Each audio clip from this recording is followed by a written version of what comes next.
আমি আপনার ব্যবসা করেন ওটা বলছি। না না আপনারা আম তারিখ বলে আপনার কলার ধরলেন তাহলে লাভ হইল না। এইভাবে কি কেমন ধরবেন, কেন ধরবেন?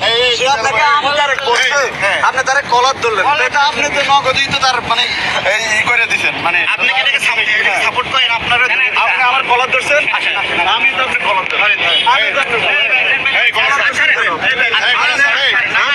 কলার ধরবেন কেন সেটা না। অনেকক্ষণ থেকে যাচ্ছে বুঝছেন, সাইড থেকে টিউন করতেছে। ঠিক আছে ঠিক আছে ঠিক আছে শুনেন, আমি গুলি লাগছে। কি হয়েছে? এই আমার গুলি লাগছে। গুলি লাগলে আমি লড়াই করছেন, আমার লড়াই করছি না। লড়াই করছেন, বলেন আপনি সাপোর্ট করেন। আমরা কি কেন আমার কলার ধরলো? সে আমার কেন কলার ধরলো? আচ্ছা তোমার ভাইয়ের কলার ধরছে, তোমার ভাই আমার কলার ধরছে, তোমার ভাই আমার কলার ধরলো কেন?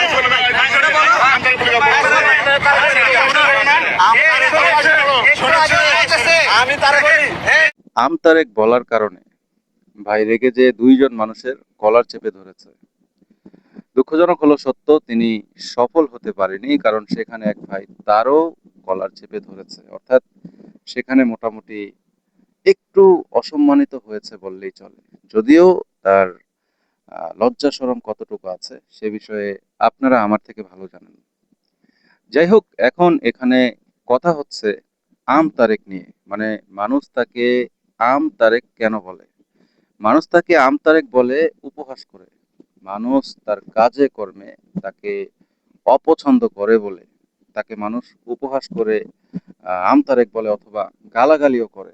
এখন তাকে যে মানুষ পছন্দ করবে, তাকে যে মানুষ আহ ভালোবাসবে, এরকম একটা কাজও কি সে সমাজে করে?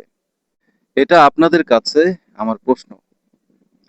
এরা আসলে জীবন ভরে রাজনীতি করে আসছে, রাজনীতির সাথে নিজেকে জড়িয়ে রেখেছে, কিন্তু এই সোশ্যাল মিডিয়া ঘাটাঘাটি করে একটা দিনও পেলাম না এরা একদিনও মিডিয়ার সামনে মানুষের কল্যাণের জন্য, দেশের কল্যাণের জন্য একটা ভালো কথা বলেছে।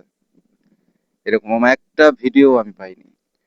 এই আমতারেক এমন একজন মানুষ যে সোশ্যাল মিডিয়াতে একটা করে কথা বলে আর দেশের মানুষের কাছে 1 লক্ষ করে গালি খায়। তো এই ধরনের মানুষ যে দেশে রাজনীতি করে সেই দেশের রাজনীতিবিদদের অবস্থা আসলে, যাই হোক, এসব না বলি।